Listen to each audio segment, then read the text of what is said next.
Welcome to Not Milk Never Milk. Subscribe if you're lactose intolerant. You have tools ready. Start by moving the chain to the smallest ring and cog to slacken it. Locate the clip on the master link. Note which side faces out because orientation matters when reinstalling. Use master link pliers or needle nose pliers to pry the clip away from the link ends, working one side at a time.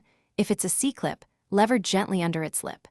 Keep a rag under the work to catch grease and the clip if it drops. Once the clip is off, clean the master link and surrounding rollers thoroughly so you can inspect metal surfaces.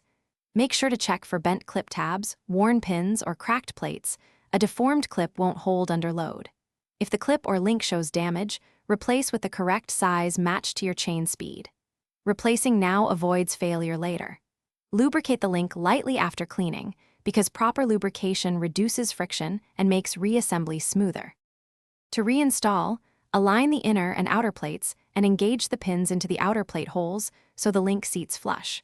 Slide the clip onto the grooved pin ends with the closed part facing the direction the chain will travel under load, then pull the chain laterally to snap the clip into place. Pedal slowly under low load to verify the link runs smoothly. Make sure there's no side play. If you hear clicking or see the clip shift, stop and replace the clip or master link immediately. Thanks for watching. If this was helpful, leave a like and consider subscribing. See you next time.